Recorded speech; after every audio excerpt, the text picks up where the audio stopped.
The invasion came without warning. On a clear morning, the skies over Earth filled with alien ships, their sleek designs and glowing exteriors a stark contrast to the blue skies they now occupied. The nations of Earth scrambled to mount a defense, but it quickly became clear they were hopelessly outmatched. The alien invaders, who called themselves the Orcs, made their disdain for humanity clear. Their transmissions, broadcast across every frequency, mocked Earth's primitive weapons and fragmented leadership. In the Orcs High Command, a group of leaders stood around a shimmering projection of Earth. "Their cities are like termite mounds," one Orc remarked, his voice dripping with contempt. "Their weapons are crude, barely more advanced than sticks and stones. Conquering them will be like stomping on insects." The Orcs Council laughed, their strange vocalizations echoing through the chamber. To them, humanity was a joke. This backwater planet, with its disorganized governments and outdated technology, posed no real threat. Meanwhile, in a hidden base deep within the Rocky Mountains, a small group of humans huddled around a dusty terminal. The air was thick with tension, and the glow of old monitors lit up their determined faces. This wasn't a military command center, nor was it a government installation. It was a forgotten research facility, an abandoned relic from a time when Earth feared nuclear annihilation. Now it was humanity's last hope. Dr. William Carter, an aging scientist with graying hair and a permanent scowl, tapped away at the keyboard. "It has to be here," he muttered, scanning lines of ancient code. Beside him, a young engineer named Lisa watched intently. Her hands clenched and unclenched nervously. "We don't even know what's in the vault," Lisa said. "What if it's just another failure?" Carter didn't look up. "It's not. The records say it's a contingency plan. A fail-safe. Something we never wanted to use, but," he trailed off, his eyes narrowing. "There. That's the last code." The room fell silent as Carter pressed the final key. A low rumble vibrated through the floor, followed by a distant clank of machinery that hadn't moved in decades. The team held their breath as they waited for the vault's heavy doors to grind open. Far above, the Orcs continued their advance. Cities fell one by one, their resistance crushed under the Orcs' superior technology. People were herded into camps, stripped of their dignity. The Orcs' broadcasts grew more mocking. They referred to humans as primitive bipeds and a species barely above the animals. Each new message was a reminder of Earth's helplessness. But Carter and his team refused to give up. They knew the vault held Earth's best-kept secret, a weapon or technology left behind by the old world, something so dangerous that it had been buried and all but forgotten. Accessing it was their only chance to even the playing field. Carter took the first steps into the vault, his boots echoing on the metal floor. Lisa and the others followed closely, their breaths visible in the frigid air. The chamber was enormous, far larger than anyone had anticipated. Shelves stretched to the ceiling, holding row upon row of sealed metal crates. The only source of light came from faint, glowing lines etched into the walls and floors, their cold blue glow adding to the vault's eerie atmosphere. "What is this place?" Lisa whispered, her voice trembling. "A piece of history," Carter replied. He placed a hand on one of the crates, his fingers brushing the surface. Back in the days of global tensions, humanity feared destruction. They built this vault to house something. Something powerful enough to deter anyone from daring to attack Earth. "Do you know what's inside these crates?" another member of the group asked, his voice uneasy. He was younger than Lisa, a technician who'd been recruited more for his courage than his expertise. "No," Carter admitted. "But whatever it is, it was meant to be our last line of defense. The records we found were incomplete. They called it the Arsenal Project, but the details were buried." He straightened and turned to face the team. "We're going to find out now. Start opening the crates." They worked cautiously, using tools they'd brought along to break the seals. The first crate held a sleek object, almost like a rifle but unlike any design they'd ever seen. Carter lifted it carefully, examining its unfamiliar contours. The surface was smooth, with faint patterns that seemed to shift under the dim light. "It doesn't look human," Lisa said, her voice low. "At least not any human tech I've ever seen." "It's human," Carter replied. "Just human technology we never got the chance to use. The people who built these were ahead of their time." He glanced at the others. "Keep going. We need to know what else is here." As the crates were opened one by one, a pattern began to emerge. The weapons were sophisticated, built with materials that didn't corrode, didn't overheat, and didn't rely on traditional ammunition. There were small devices the size of a hand that pulsed with energy, and larger pieces of equipment that seemed to be portable defense systems. Some crates held uniforms made of lightweight but incredibly durable fabric, capable of withstanding extreme temperatures and impacts. "This isn't just an arsenal," Lisa said, holding up a shimmering piece of the fabric. "It's a legacy. They built all of this to survive something far worse than what we're facing now." Carter nodded grimly. "And now it's our turn to use it. Start cataloging everything. I want a complete inventory by the time the sun comes up." Outside the vault, the world continued to crumble under the Arcari occupation. The alien overlords broadcast another message, this time showing footage of a captured human city. The streets were filled with broken vehicles and desperate survivors, all under the watchful eyes of Arcari patrols. The voice of the Arcari commander boomed across every channel. "Earth's time is over. Your species has no future. Submit, and we may let some of you survive to serve us. Resist, and you will be eradicated." The message only strengthened the resolve of Carter's team. They worked tirelessly, sorting through the vault's contents. Each new discovery brought a mixture of awe and hope. They uncovered strange devices that seemed to project energy shields, compact drones that moved silently and swiftly, and large, self-powered artillery units that could be deployed in minutes. "We're going to need more people," Lisa said as she recorded the details of a powerful handheld cannon. "This stuff is incredible, but we don't have enough hands to use it all." Carter rubbed his temples, exhaustion creeping into his voice. "You're right. We need to find more survivors. People who can fight, people who can help us understand this technology. If we can build a resistance, we might have a chance." He turned to the group. "Tomorrow, we'll split into teams. Some of us will keep working here, while others go out and find more allies. We have to move quickly. The Arcari won't wait for us to get ready." The next morning, a small team left the safety of the mountains and ventured into the ruined cities. The Arcari presence was everywhere. Alien patrols moved through the streets, their sleek, metallic forms glinting in the sunlight. Surveillance drones hovered overhead, scanning for any signs of resistance. Despite the danger, the team managed to locate a few survivors hiding in the ruins. These were people who had refused to bow to the Arcari, who had survived by staying out of sight and relying on their wits. When they heard about the vault and its contents, their despair turned to determination. "We'll fight," one of them said. "Whatever you found in that vault, we'll help you use it." Back at the vault, the main group continued their work. They managed to get a few of the devices operational, testing them cautiously. One small device, when activated, emitted a pulse that disabled nearby electronics, perfect for neutralizing Arcari drones. Another created a temporary energy barrier, strong enough to repel Arcari plasma weapons.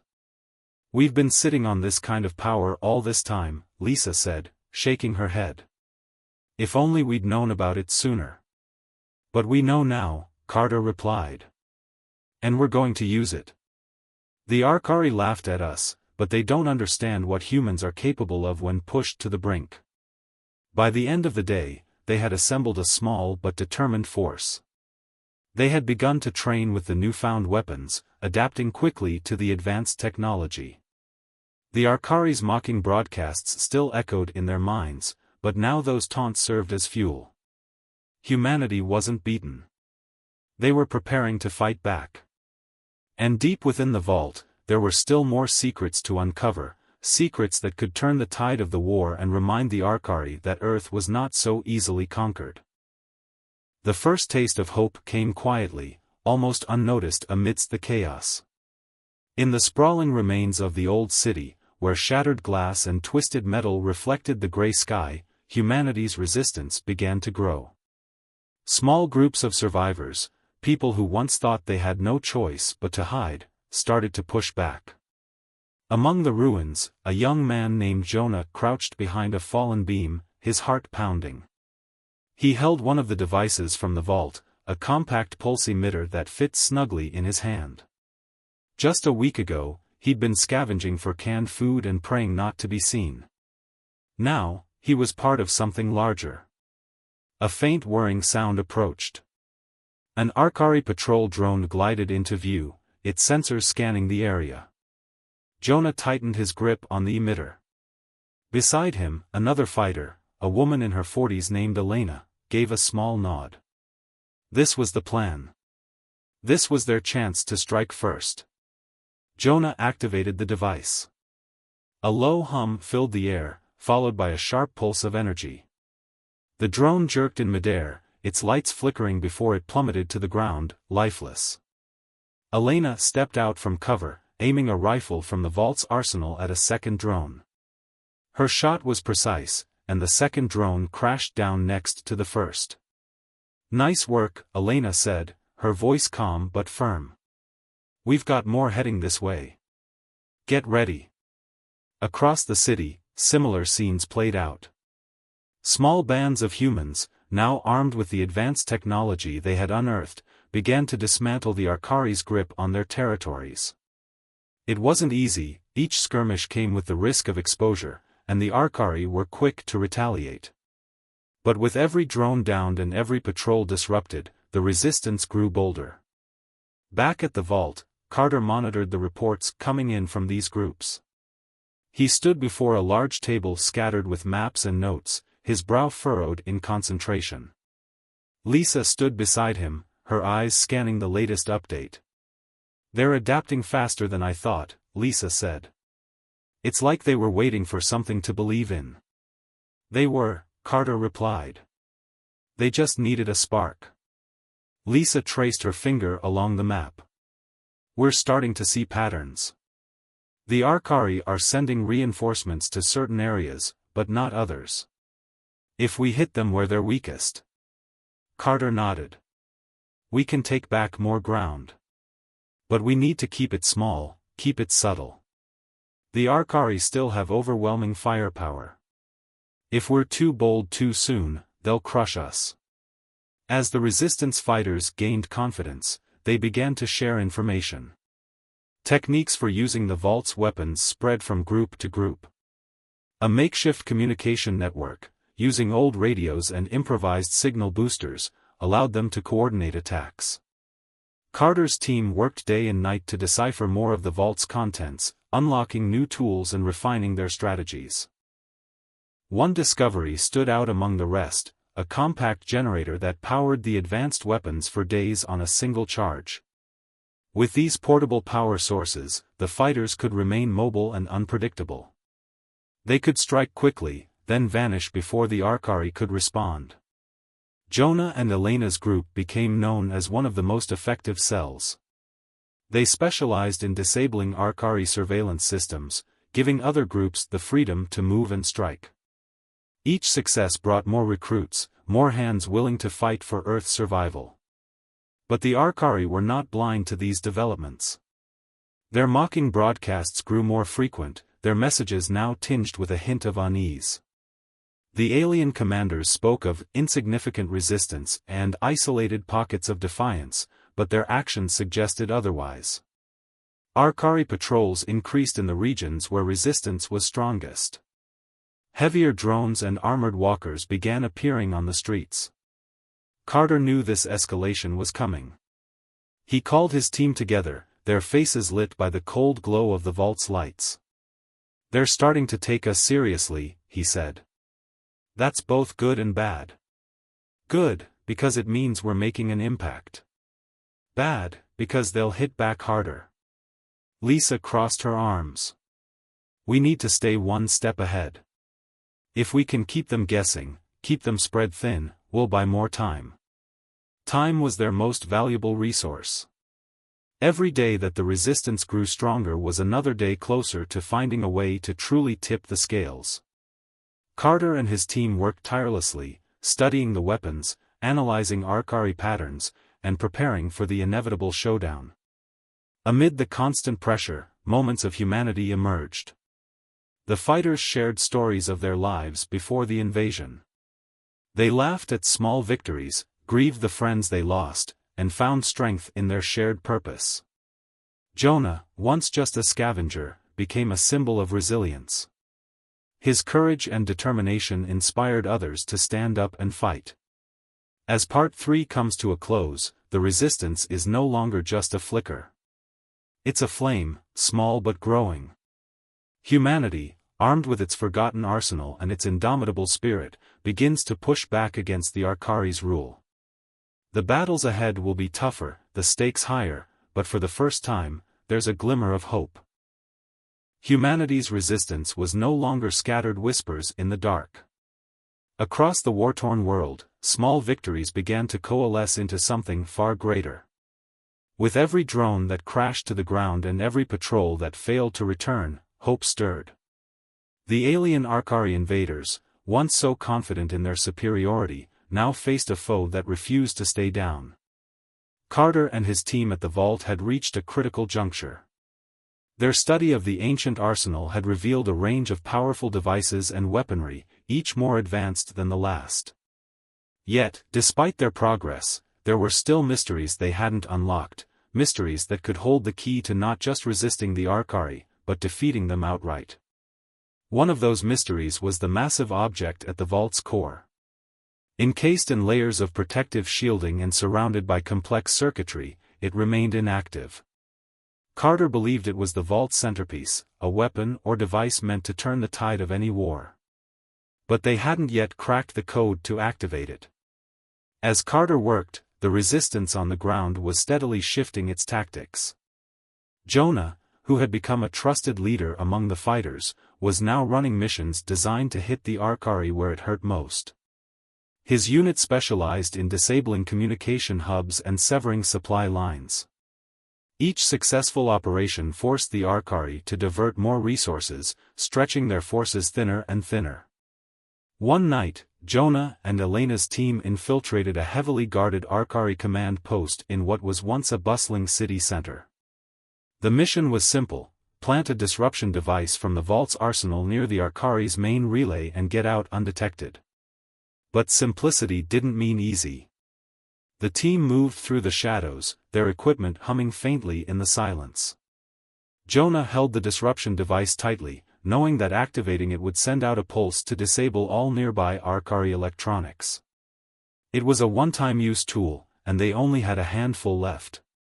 Timing was critical. They reached the perimeter of the command post and surveyed the area. Arcari guards stood at regular intervals, their sleek, silver armor gleaming under the cold light of the alien-built towers. Jonah gestured to Elena and two others, signaling their next move. The team split, each member taking a different route to minimize detection. Jonah crept along the edge of a crumbled building, using the debris as cover. His heart pounded in his chest, but he focused on his breathing, keeping calm. As he approached the relay, he spotted the core terminal, a large, glowing console surrounded by Arcari technicians. He couldn't get close without being seen, but he didn't need to.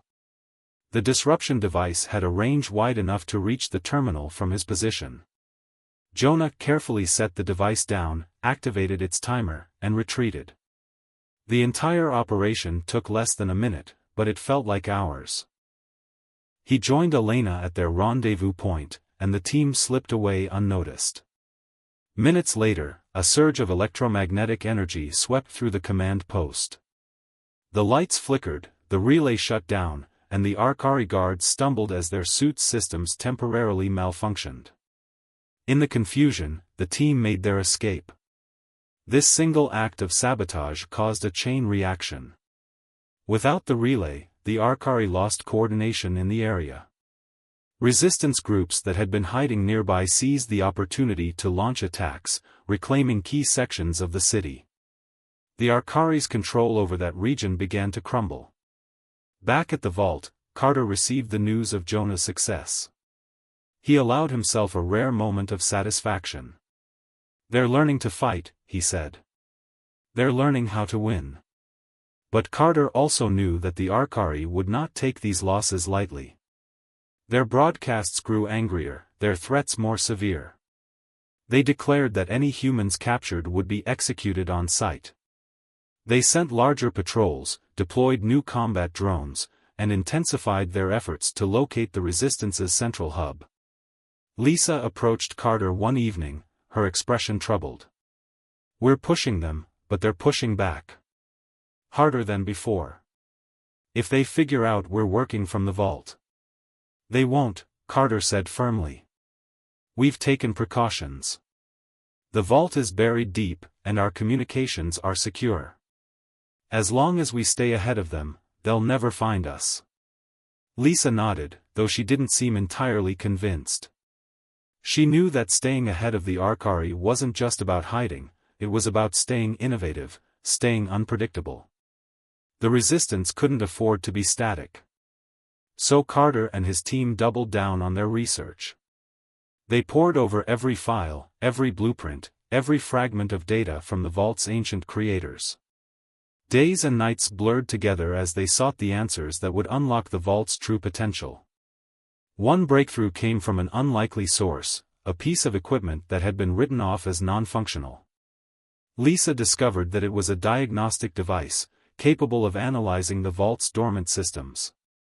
By running it on the vault's core, she was able to extract new data that hinted at how to activate the massive object at the vault center. "It's not just a weapon," Lisa told Carter as they examined the new information. "It's something more. It's designed to adapt. To learn. Then we need to make it learn fast," Carter replied. "The Arcari are getting closer to us every day. If we don't use this soon, we'll lose our chance." As the team continued their work, the Resistance outside the vault grew more unified. Groups that had once operated independently now shared information and resources. The portable communication devices from the vault allowed them to stay in constant contact. Jonah and Elena became trusted voices within the growing network, their leadership inspiring others to join the fight. In time, even civilians who had once stayed hidden began to help. Farmers provided food, mechanics repaired vehicles, and engineers repurposed old machinery into tools of war. Humanity was rallying, not just with weapons, but with ingenuity and determination. The Arcari, for all their advanced technology, struggled to adapt. They weren't used to facing an opponent that could strike, disappear, and reappear stronger than before. The humans' ability to innovate on the fly was something the Arcari couldn't easily counter. But the war was far from won. The Arcari still held Earth's major cities, and their fleet remained in orbit, a constant reminder of the overwhelming force they could bring to bear. The Resistance needed more than small victories, they needed a turning point. The vault's core began to awaken. For weeks, Carter and his team had labored to decipher its secrets, and now they stood before it as it pulsed with faint light. The surface of the massive device shimmered like liquid metal, faint patterns running across its surface. No one spoke, the room was filled only with the hum of the ancient machine as it came to life. "It's responding to the key code," Lisa said, her voice steady despite the tension. "We'll know in a few minutes if we can fully activate it." Carter nodded, his hands clasped tightly behind his back. "This will either be our salvation or our undoing. But we've come too far to turn back now." Outside the vault, the Resistance prepared for a critical strike. Jonah's team had identified a key Arcari facility, a central control hub that coordinated their planetary operations. If the Resistance could take it out, it would cripple the Arcari's ability to respond to the growing human uprisings. The mission would be dangerous, but the fighters were ready. Jonah stood at the head of a makeshift war room, a crudely drawn map laid out before him. Resistance leaders from various regions crowded into the small, dimly lit space. They had come to trust Jonah's leadership, and they hung on his every word. "We've got one chance at this," Jonah began, his tone measured but firm. "The control hub is heavily guarded, but we've identified a weak point in their security. We'll need to hit it hard and fast." Elena spoke up from the back of the room. "What about air support? The Arcari's drones have been all over that area. If they..." That turning point would come from the vault's core. Carter, Lisa, and the others were on the brink of finally activating the massive device. They didn't know exactly what it would do, but they knew it was their best hope. Whatever it was, it had been designed for humanity's darkest hour. And that hour was approaching. As Part 4 concludes, the stage is set for a dramatic shift in the balance of power. The Arcari are beginning to falter, and humanity's hidden strength is about to be revealed. The vault's core began to awaken. For weeks, Carter and his team had labored to decipher its secrets, and now they stood before it as it pulsed with faint light. The surface of the massive device shimmered like liquid metal, faint patterns running across its surface. No one spoke, the room was filled only with the hum of the ancient machine as it came to life. "It's responding to the key code," Lisa said, her voice steady despite the tension. "We'll know in a few minutes if we can fully activate it." Carter nodded, his hands clasped tightly behind his back. "This will either be our salvation or our undoing. But we've come too far to turn back now." Outside the vault, the Resistance prepared for a critical strike. Jonah's team had identified a key Arcari facility, a central control hub that coordinated their planetary operations. If the Resistance could take it out, it would cripple the Arcari's ability to respond to the growing human uprisings. The mission would be dangerous, but the fighters were ready.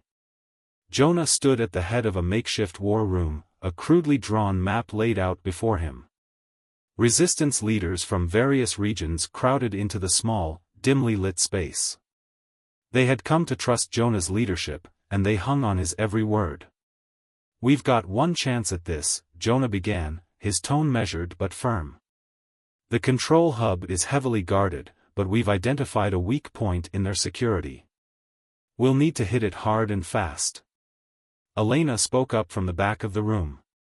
"What about air support? The Arcari's drones have been all over that area. If they spot us, it's over." Jonah nodded. "We've accounted for that. We'll use the jammers we recovered from the vault. Once we're in range, they'll knock out any nearby drones long enough for us to get inside." The group exchanged tense glances, but no one argued. They knew the risks.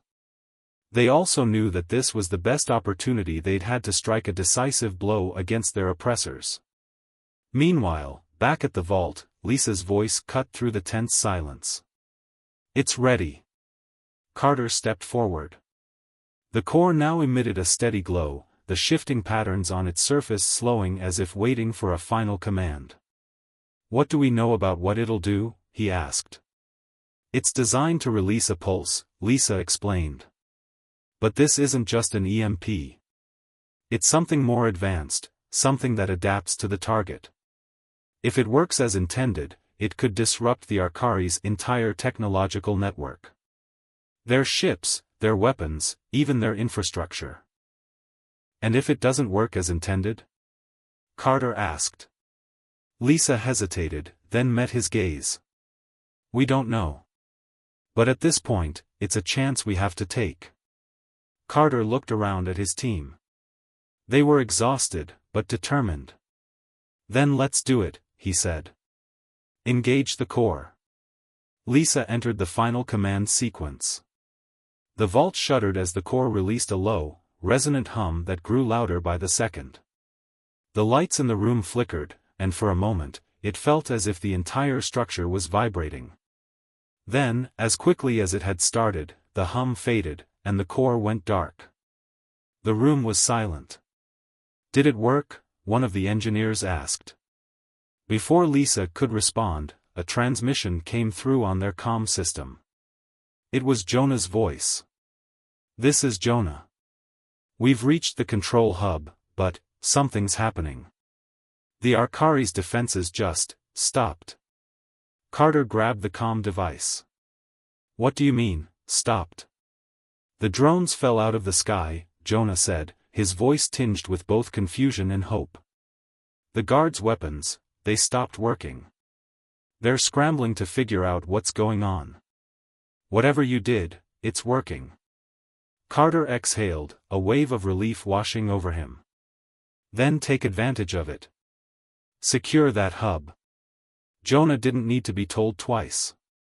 He and his team moved quickly, slipping through the chaos and taking control of the facility. Without their advanced systems, the Arcari were forced to retreat. For the first time since the invasion began, the Resistance had struck a blow that the Arcari couldn't immediately counter. The news spread like wildfire. Across the planet, Resistance fighters launched their own attacks, emboldened by the reports of the Arcari's crippled technology. Cities that had been under alien control for months began to fall back into human hands. For every street reclaimed, every symbol of Arcari domination torn down, humanity's resolve grew stronger. In the vault, Carter and his team monitored the situation closely. The core's pulse had done more than just disrupt the Arcari's equipment, it had inspired hope. The idea that humanity could not only resist, but triumph, was no longer a distant dream. It was becoming reality. But the victory wasn't absolute. While many Arcari units were disabled, others managed to adapt. Some of their ships in orbit were unaffected, and reinforcements began to regroup. The Resistance knew this wouldn't be the end of the fight. It was, however, a turning point. Jonah and his team held the control hub, using its systems to feed intelligence to the Resistance network. They discovered caches of Arcari supplies and repurposed them for human use. With each passing day, the Resistance grew stronger, their forces more organized. Back at the vault, Carter and Lisa continued to study the core's effects. They knew that the Arcari would eventually find a way to counter it. They needed to understand the device fully if they hoped to maintain their advantage. "We need to push harder," Carter said one evening, his gaze fixed on the dimly lit core. "This is our chance to break their hold for good." Lisa nodded. "We have to hit them before they can recover. We need to be ready for the next step." The next step would be the most critical yet, taking the fight beyond Earth's surface. For now, though, humanity's gambit had paid off. They had shown the Arcari that Earth was not so easily conquered. The battle was far from over, but for the first time, victory didn't seem so impossible. The Resistance launched its most ambitious operation yet. With the Arcari's planetary network still compromised from the vault's core pulse, humanity saw its chance to strike directly at the heart of the alien invasion. The plan was as daring as it was desperate: seize one of the Arcari's orbital ships, break through the alien fleet, and use their own technology against them. Carter's team at the vault worked tirelessly, decoding the last remaining files they could find. They discovered that the core's pulse had a secondary function, a resonance effect that could, if triggered from within the Arcari's flagship, spread to every vessel in the fleet. If it worked, it would knock out their entire command structure, leaving them vulnerable. "It's a long shot," Lisa admitted as she explained the plan to Carter. "But it's the only way we can end this for good." Carter nodded grimly. "We've made it this far on long shots. Let's make this one count." Jonah and Elena's unit, now hardened by months of relentless fighting, volunteered for the mission.